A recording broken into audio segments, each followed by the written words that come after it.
Students, मैं robin Gupta आप सभी का देखिए एक बार फिर स्वागत करता हूं अपने चैनल में। आज मैं आपको देखिए बताता हूं प्रश्नावली 1.2। तो देखिए प्रश्नावली 1.2 जो एनसीईआरटी में दी हुई है उसका पहला क्वेश्चन, उसके 4 पार्ट हैं।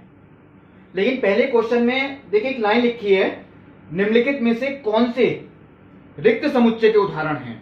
यानी इन चारों में से ऐसे कौन से पार्ट हैं जो कि रिक्त समुच्चय हैं। तो देखिए सबसे पहला पार्ट, पहले पार्ट में लिखा है 2 से भाज्य विषम प्राकृतिक संख्याओं का समुच्चय।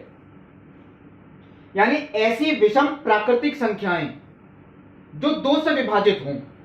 तो आप लोगों ने देखिए पढ़ रखी है कि जो विषम प्राकृतिक संख्याएं होती हैं वो ये वाली होती हैं, प्राकृतिक क्योंकि 1 से स्टार्ट है, और विषम हो तो 1, 3, 5, 7 ये संख्याएं वो भी अनंत तक होती हैं। लेकिन आपसे क्या पूछा गया है कि ऐसी विषम प्राकृतिक संख्या, ये देखिए विषम भी है प्राकृतिक भी है, लेकिन 2 से विभाजित हो। तो आप लोग जानते हैं कोई भी विषम संख्या 2 से विभाजित नहीं होती है।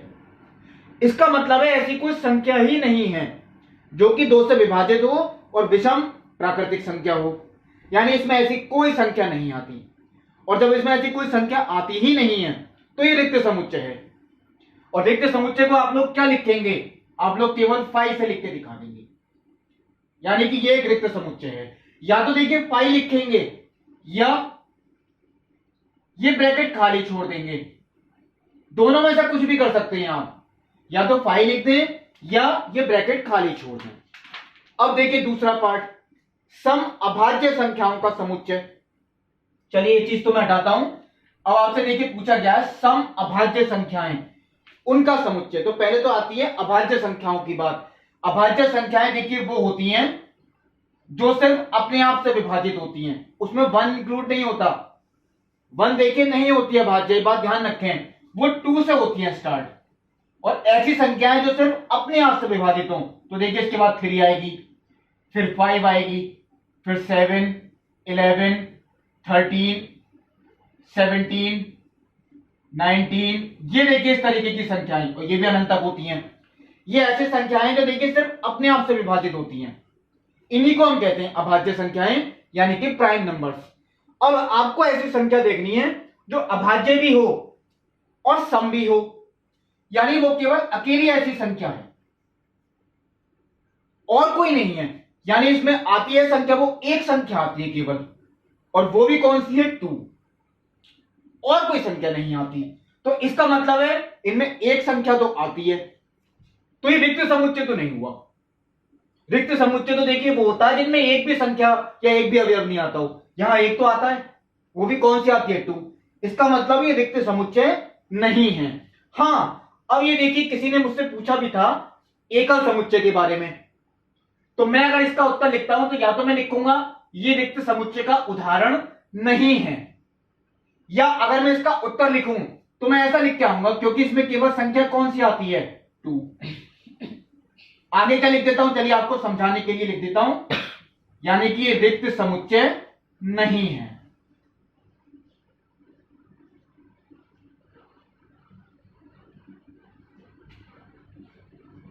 ये देखिए मैंने लिख दिया, क्योंकि मैंने ये लिख के भी दिखाया इसमें उत्तर क्या आ रहा है, वो 2 आ रहा है, और इसमें एक संख्या भी अगर आ गई तो वो रिक्त समुच्चय नहीं है। लेकिन अब देखिए जिसने पूछा था कि एकल समुच्चय कौन सा है, ऐसा समुच्चय जिसमें सिर्फ एक संख्या आती हो, कोई सी भी हो चाहे वो रिक्त समुच्चय होता है, एक अवयव हो उसमें। और इसमें देखिए केवल एक नंबर आ रहा है, वो 2 है। ये मैं आगे लिख देता हूं समझाने के लिए, ये रिक्त समुच्चय नहीं है परंतु एकल समुच्चय है। क्योंकि एकल का मतलब ही देखिए यही होता है, ऐसा समुच्चय जिसमें सिर्फ एक अवयव आता हो। यह सिर्फ मैंने आपको समझाने के लिए लिखा। अब देखिए इसका तीसरा पार्ट, इन्होंने एक देखिए समुच्चय निर्माण विधि के रूप में दे रखा है। हमें ऐसी संख्याएं ढूंढनी है x, जहां पे x एक प्राकृतिक संख्या हो और x छोटी हो 5 से तथा x बड़ी हो 7 से। यानी हमें देखिए ऐसी संख्या देखनी है, प्राकृतिक संख्या जो 5 से छोटी भी हो और 7 से बड़ी भी हो। अब आप लोग देखिए यही देखेंगे ऐसी कौन सी संख्या है जो इस कंडीशन को भी सेटिस्फाई करती हो यानी संतुष्ट करती हो और इसे भी संतुष्ट करती हो, मतलब 5 से छोटी भी हो और 7 से बड़ी भी हो। ऐसी तो कोई संख्या होती ही नहीं है, क्योंकि 5 से छोटी और 7 से बड़ी ऐसी कोई संख्या नहीं होती जो 5 से छोटी भी हो और 7 से बड़ी भी हो। इसका मतलब ये रिक्त समुच्चय है, क्योंकि इनमें कोई भी संख्या नहीं आती। अगर देखिए ऐसा लिखते, अब देखिए मैं आपको समझाता हूं, जो 5 से बड़ी हो और 7 से छोटी हो, इन दोनों में देखिए अंतर है। ये मुझे ऐसी संख्या देखनी है जो 5 से बड़ी है और 7 से छोटी है प्राकृतिक, तो वो 6 आएगी। तो उसमें एक उत्तर आया था, वो 6 होता, तो वो एकल समुच्चय हो जाता, वो रिक्त समुच्चय नहीं होता। इसमें ऐसी कोई संख्या नहीं आएगी, क्योंकि ऐसी कोई संख्या ही नहीं है जो 5 से छोटी भी हो और 7 से बड़ी भी हो। ऐसी देखिए कोई संख्या नहीं थी। अब आता है देखिए इसका चौथा पार्ट, और वो चौथा पार्ट दे रखा है, इन्होंने दे रखा है ऐसे अवयव हमें y देखने हैं जहां y किन्हीं भी दो समांतर रेखाओं का उभयनिष्ठ बिंदु है। तो पहले देखिए मैं आपको बताता हूं उभयनिष्ठ बिंदु का मतलब क्या है। मान लीजिए ये दो रेखाएं हैं, ये पहली रेखा और ये दूसरी रेखा, तो ये दोनों जिस बिंदु पर प्रतिच्छेद करती हैं आपस में, यानी एक दूसरे को काटती हैं, वो दोनों का कहलाता है उभयनिष्ठ बिंदु। उभयनिष्ठ का मतलब कॉमन, ऐसा बिंदु जो दोनों रेखाओं पर हो। तो ये देखिए बिंदु, ये इस रेखा पे भी है और ये इस रेखा पे भी है, ये दोनों का उभयनिष्ठ बिंदु कहलाता है। ये तो पहले आपको मैंने बात बताई कि उभयनिष्ठ बिंदु का मतलब क्या होता है, यानी ऐसा बिंदु जहां दो रेखाएं या दो से ज्यादा एक दूसरे को प्रतिच्छेद करती हैं, तो वो बिंदु कहलाता है उभयनिष्ठ बिंदु। अब आपसे जो पूछा गया है, अब मैं देखिए सवाल पे देखता हूं कि क्या पूछा है। इन्होंने पूछा है y किन्हीं भी दो समांतर रेखाओं का उभयनिष्ठ बिंदु है। अब समांतर रेखा है तो देखिए ये है, ये पहली समांतर रेखा, ये दूसरी समांतर रेखा, ये दोनों आपस में समांतर हैं। अब आप लोग देखेंगे ये तो कहीं आपस में काटती ही नहीं है, यानी एक दूसरे को प्रतिच्छेद करती ही नहीं है। इनका कोई उभयनिष्ठ बिंदु नहीं हो सकता, क्योंकि उभयनिष्ठ बिंदु का मतलब है जहां ये दोनों रेखाएं एक दूसरे को प्रतिच्छेद करें, लेकिन ये प्रतिच्छेद करेंगी ही नहीं। इसका मतलब है इनका कोई उभयनिष्ठ बिंदु है ही नहीं। और दो समांतर रेखाओं का देखिए अगर कोई उभयनिष्ठ बिंदु हो ही नहीं सकता तो ये रिक्त समुच्चय है, क्योंकि इसमें कोई बिंदु होगा ही नहीं। यानी ये भी किसका उदाहरण है? रिक्त समुच्चय का। इसमें 3 उदाहरण देखिए निकले रिक्त समुच्चय के, एक उदाहरण केवल निकला वो एकल समुच्चय का, वो रिक्त समुच्चय नहीं है। तो ये देखिए जो पहले क्वेश्चन के 4 पार्ट थे वो मैंने आपको बताए, बहुत सिंपल थे कि रिक्त समुच्चय कौन से होते हैं और रिक्त समुच्चय कौन से नहीं होते हैं। अब देखिए दूसरा क्वेश्चन, आप लोग अगर बुक हो तो बुक में भी देख सकते हैं, क्योंकि शायद मुझे लिखना नहीं पड़े। इन्होंने दूसरे क्वेश्चन में दिया है निम्नलिखित समुच्चयों में से कौन से समुच्चय परिमित और कौन से अपरिमित है। परिमित का मतलब देखिए मैंने बेसिक पार्ट के वीडियो में बताया था, जो गिने जा सकती हो यानी जो सीमित होती हैं वो होते हैं परिमित, और जो नहीं गिने जा सकती यानी कि अनगिनत या अनंत वो होते हैं अपरिमित। तो देखिए जैसे पहला पार्ट, वर्ष के महीनों का समुच्चय, महीने 12 होते हैं, गिने जा सकती हैं, वो परिमित समुच्चय का उदाहरण है। दूसरा 1 2 3 और सो ऑन टू करके इन्होंने छोड़ दिया डॉटेड लाइन, तो ये उदाहरण देखिए किसका है? अनंत समुच्चय का, क्योंकि इनकी कोई लिमिट नहीं है। अनंत यानी कि अपरिमित समुच्चय का उदाहरण। तीसरा 1 2 3 लेकिन डॉटेड लाइन है बीच में, उसके बाद भी इन्होंने दिया 99 100, यानी ये 1 से लेके कहां तक है? 100 तक की प्राकृतिक संख्याएं, ये गिनी जा सकती हैं, ये 100 हैं। इसका मतलब ये परिमित समुच्चय का उदाहरण है। चौथा पार्ट 100 से बड़े धन पूर्णांकों का समुच्चय, तो 100 से बड़े धन पूर्णांक 101 102 103 200 300 1000, ये तो कितनी लिमिट ही नहीं है, और जब इनकी लिमिट है ही नहीं तो इसका मतलब ये भी अपरिमित समुच्चय का उदाहरण। अब आता है 5वां पार्ट, 99 से छोटे अभाज्य पूर्णांक। तो अभाज्य पूर्णांक देखिए मैंने अभी लिखे थे, हटा दिए, लेकिन ये आपको 99 से छोटे देखने हैं। तो अगर 99 से छोटे देखने हैं अभाज्य पूर्णांक, अब देखिए हाँ इसमें थोड़ा सा मुझे कंफ्यूजन हुआ, शायद ये क्वेश्चन इनकम्प्लीट भी हो सकता है, क्योंकि इन्होंने लिखा है 99 से छोटे अभाज्य पूर्णांक। अगर 99 से छोटे, देखिए मैं चलिए यहां लिखता हूं दूसरे क्वेश्चन का पांचवा पार्ट इन्होंने ये लिखा है 99 से छोटे अभाज्य पूर्णांक। अब क्योंकि देखिए मैं बुक का सही मान रहा हूं, 99 से छोटे अभाज्य यानी जो सिर्फ अपने आप से विभाजित हो और पूर्णांक हो, तो पूर्णांक तो माइनस की भी होती हैं। तो 99 से छोटे अगर मैं लिखूंगा अभी, चलिए मैं जैसे मैंने आपको बताए थे पहले, अभी उदाहरण एक दिया था 1 से दिया था मैंने, उसमें 1 भी आता है, नहीं 1 नहीं आएगा, देखिए अभाज्य है, इसका मतलब 2 आएगा, फिर आएगा 3, फिर 5, 7, इस तरीके से हमें 99 से छोटे देखने हैं। तो 99 तो देखिए, और 99 से छोटा लेना है, तो 99 तो हम ले भी नहीं सकते, और वैसे भी 99 अभाज्य नहीं है, 3 से विभाजित है। 99 से छोटा कौन सा है? 98, वो भी नहीं हो सकता, 2 से विभाजित है। 97 आएगा, 97 किसी से नहीं कैंसिल होता, 97 में यहां लिख देता हूं, 97 अभाज्य है। तो 99 से छोटे जो होंगे वो 97 तक होंगे। अब देखिए अगर आपसे ये कहते हैं 99 से छोटे अभाज्य लेकिन धन पूर्णांक अगर कहते, देखिए नहीं, हाँ देखिए धन पूर्णांक नहीं लिखा है, अगर ये धन पूर्णांक कहेंगे तो ये इतना ही होगा, और ये हो गया परिमित, क्योंकि हम गिन सकते हैं 2 से लेके 97 तक गिन के देख लेंगे जो भी सारे होंगे, लेकिन कोई जरूरत नहीं है, ये तो मैं आपको समझा रहा था, ये तो परिमित हो गया, कोई गिनने की जरूरत नहीं है। लेकिन अब आपसे यहां पे देखिए धन पूर्णांक तो नहीं लिखा, यहां तो केवल क्या लिखा है? पूर्णांक, तो इसमें तो माइनस के भी आते हैं। इसका मतलब क्या है? तो माइनस के जो पूर्णांक होंगे वो माइनस के 2 भी आएगा, फिर माइनस के 3 भी आएगा, माइनस के 5, और ये इनकी कोई लिमिट ही नहीं है, क्योंकि ये तो माइनस के अनंत तक कहीं तक भी जा सकती है। 99 से छोटे देखिए ठीक है, ये तो धन पूर्णांक है, लेकिन इन्होंने सिर्फ पूर्णांक लिखा है, इसका मतलब ये माइनस के तो सारे ही आएंगे और उनकी कोई गिनती नहीं है, वो तो माइनस के अनंत तक कहीं तक भी हो सकती हैं। इस कंडीशन में ये जो क्वेश्चन हुआ जो आपकी बुक में दे रखा है ये अपरिमित हुआ। अब आप लोग देखिए बुक में ये बात देख लें, अगर बुक में ये बात दे रखी है इसका उत्तर परिमित समुच्चय है, तो उन्होंने यहां धन पूर्णांक यानी धन शब्द लिखना छोड़ दिया है। लेकिन अगर यहां उत्तर सही दिया है अपरिमित, तो कोई बात ही नहीं है, मैं क्वेश्चन को सही मान रहा हूं बिल्कुल, और क्वेश्चन के अकॉर्डिंग देखिए ये उत्तर है, और यानी कि एक कौन सा उदाहरण है? अपरिमित समुच्चय का। ये मैंने बता दिया आपको, दोनों बता दिया, धन पूर्णांक है तो परिमित, और अगर धन नहीं लिखा है तो अपरिमित। तो देखिए मैंने आपको ये दूसरा क्वेश्चन भी बताया। अब देखिए मैं देखता हूं तीसरा क्वेश्चन। तीसरा क्वेश्चन भी देखिए यही चीज फिर एक बार दोबारा दे दिया, निम्नलिखित समुच्चयों में से प्रत्येक के लिए बताइए कि कौन से परिमित हैं और कौन से अपरिमित।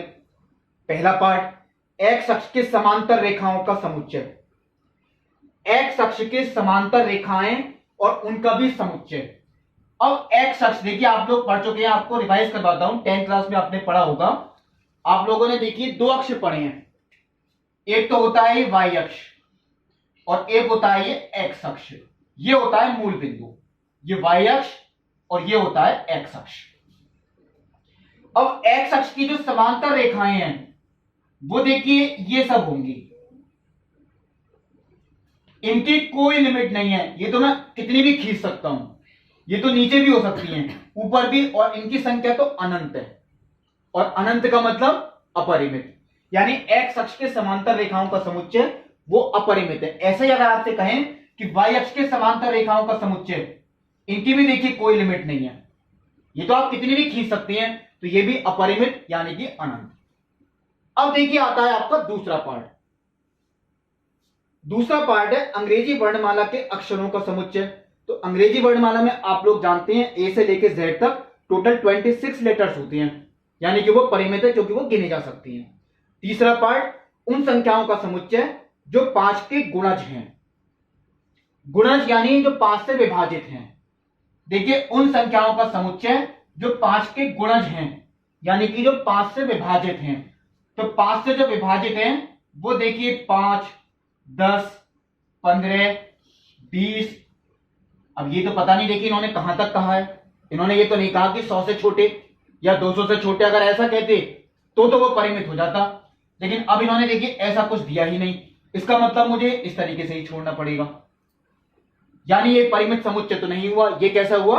अपरिमित समुच्चय, क्योंकि जो 5 के गुणज हैं उनकी कोई लिमिट नहीं है। अब देखिए अगला पार्ट, पृथ्वी पर रहने वाले सभी जानवरों का समुच्चय।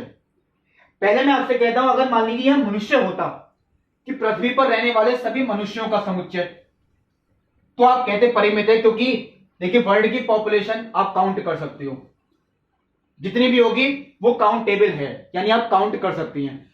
अब आती है पृथ्वी पर रहने वाले सभी जानवरों का समुच्चय, वो भी काउंटेबल है, उन्हें भी आप काउंट कर सकती हैं, क्योंकि ऐसा नहीं कि आप काउंट कर ही नहीं सकते, वो भी एक मान लीजिए जनसंख्या की तरह ही, यानी पॉपुलेशन है, वो एनिमल पॉपुलेशन हुई, वो भी काउंटेबल है, यानी कि वो आप काउंट कर सकती हैं। ये परिमित समुच्चय हुआ।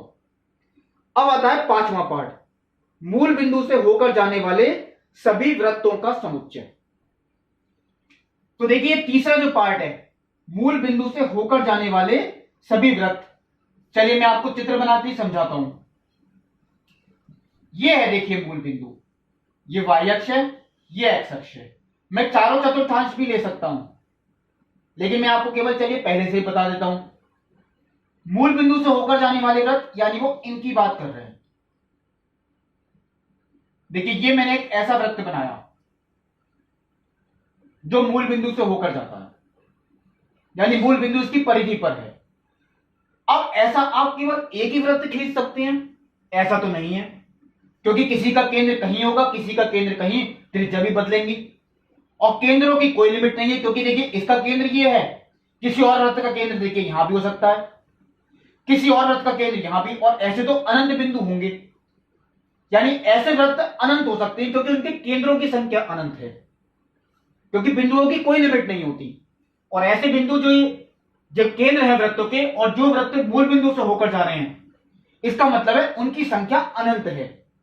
और अनंत का मतलब ये जो समुच्चय है ये कैसा हुआ, अपरिमित समुच्चय, यानी मूल बिंदु से होकर जाने वाले जो वृत्तों का समुच्चय है वो भी एक अपरिमित समुच्चय का उदाहरण है। तो ये देखिए जो मैंने आपको क्वेश्चन बताया, ये था क्वेश्चन नंबर 3। अब देखिए मैं आपको बताता हूं, देखिए क्वेश्चन नंबर 4, इसके 4 पार्ट हैं टोटल, और सभी में देखिए ये बताना है कि ये समुच्चय युग्म समान है अथवा नहीं। युग्म का मतलब देखिए हर पार्ट में आपको 2 समुच्चय दिए गए, जैसे पहला पार्ट है इसमें समुच्चय ए, उसमें 4 अवयव हैं ए बी सी डी, और जो दूसरा समुच्चय दे रखा है बी, उसमें भी 4 अवयव हैं डी सी बी ए। अब ये दोनों आपको बताने हैं ये समान है अथवा नहीं है। तो देखिए मैंने समान समुच्चय का आपको बेसिक पार्ट जो बताया था, बेसिक कॉन्सेप्ट, उसका वीडियो, तो उसमें ये बात बताई थी समान समुच्चय वही होते हैं जिनमें एक तो अवयवों की संख्या समान हो। तो देखिए इसमें भी 4 अवयव हैं, इसमें भी 4 अवयव हैं, ये बात तो क्लियर है। और जो पहले अवयव हैं, यानी जो पहले समुच्चय में अवयव हैं, वही अवयव दूसरे समुच्चय में भी हों। तो यहां देखिए ए बी सी डी हैं, यहां भी डी सी बी ए, ऑर्डर से कोई फर्क नहीं पड़ता, मैंने कहा था ये हम ए बी सी डी हैं, तो यहां भी ए बी सी डी यही हैं और कोई नहीं है।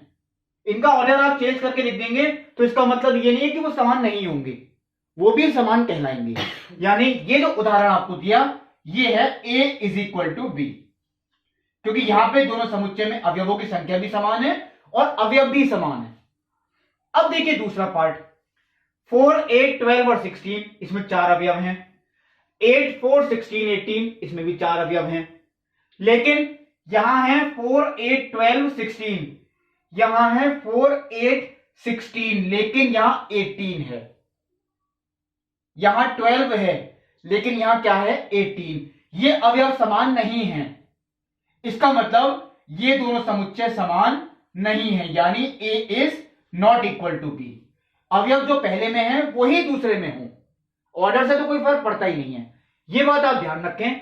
अब देखिए तीसरा पार्ट, पहला समुच्चय 2 4 6 8 10, ये आपको 5 अवयव दे रखे हैं, लेकिन ये देखिए पहला ऐसा पार्ट दिया जिसमें बी जो समुच्चय दिया आपको वो एक भाषा के रूप में लिख के दिया, यानी कि समुच्चय निर्माण विधि के रूप में।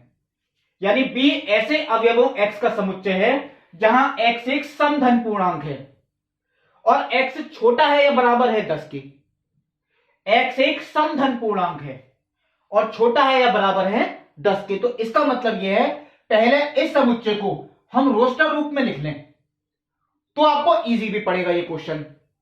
इसका मतलब यह है इसी क्वेश्चन यानी इस बी समुच्चय को अगर मैं रोस्टर रूप में लिखूं तो इसमें ऐसी कौन सी संख्याएं होंगी जो धन पूर्णांक हो, सम हो, सम यानी कि 2 से विभाजित, और 10 से छोटी हो या 10 के इक्वल भी हो सकती हैं। देखिए ऐसी संख्याएं x जो सम धन पूर्णांक हैं और x भी छोटी या बराबर होनी चाहिए किसके, 10 से। इसका मतलब 10 से छोटी या 10 के इक्वल सम धन पूर्णांक, तो वो कौन सी आएगी, धन पूर्णांक है तो देखिए वो तो 2 आएगा, 4, 6, 8 और 10 भी आएगा क्योंकि यहां 10 के इक्वल भी हो सकती है, या इक्वल टू 10 का साइन भी है। अब देखिए ये पांचों और ये पांचों सेम है, इसका मतलब ये जो पार्ट है, ये जो पार्ट आपका हुआ वो हुआ a is equal to b. ये दोनों समुच्चय आपस में कैसे हैं, समान। अब देखिए चौथा पार्ट, पहला समुच्चय अब ये इन्होंने दे दिया समुच्चय निर्माण विधि के रूप में, दूसरा पार्ट वो रोस्टर रूप में दिया है 10, 15, 20, 25, 30 अनंत तक की संख्याएं। लेकिन चलिए ये भी आपको बताते हैं, पहले जो समुच्चय ए है अगर हम इसे रोस्टर रूप में लिखने की कोशिश करें तो ये संख्या 10 का गुणज यानी ऐसी संख्याएं जो 10 से विभाजित हों, तो वो कौन सी होंगी, देखिए 10 से शुरुआत, फिर 20 आएगी, 30 यानी 10 की टेबल, और ये भी इनकी कोई लिमिट नहीं है, ये अनंत तक होगी। अब आप लोग देखेंगे ये समान है या नहीं, ये समान नहीं हो सकते। क्यों, क्योंकि यहां 15, 25 यानी यहां 5 से जो डिवाइड हो रही है वो संख्याएं भी आ रही हैं, यहां ऐसा नहीं है। इसका मतलब ये देखिए क्लियर होता है a is not equal to b।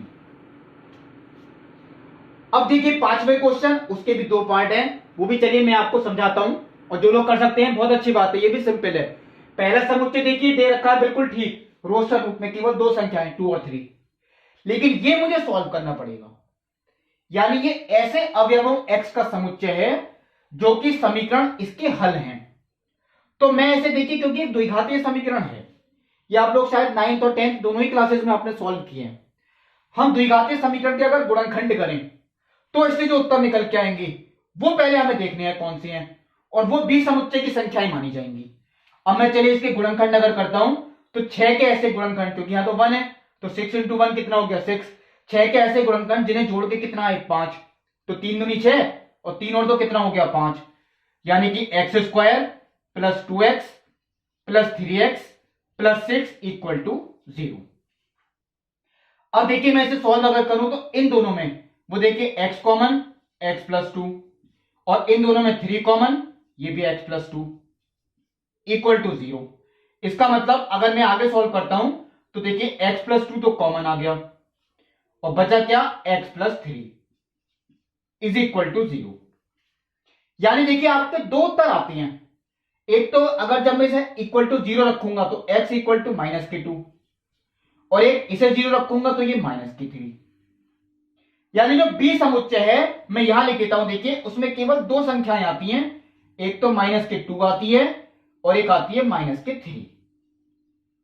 अब आप लोग देखिए ए में तो है 2 और 3 प्लस की, और बी में कैसी है माइनस के 2 और माइनस के 3, ये इक्वल नहीं है। यहां जो उत्तर आया वो देखिए ये आया A is not equal to B. अब देखिए सेकेंड पार्ट, ये भी इसलिए मुझे समझाना था, कई लोग देखिए इसमें भी गलती करते हैं। जो पहला समुच्चय और दूसरा दोनों ही देखिए आपको दे रखे हैं, लेकिन समुच्चय निर्माण विधि के रूप में, परिभाषा के रूप में। तो ये जो दे रखा है देखिए पहला समुच्चय, यानी ये ऐसे अवयवों x का समुच्चय है जहां पे जो x है वो शब्द फॉलो का एक अक्षर है, और यहां पे जो है ये वॉल्फ का अक्षर है।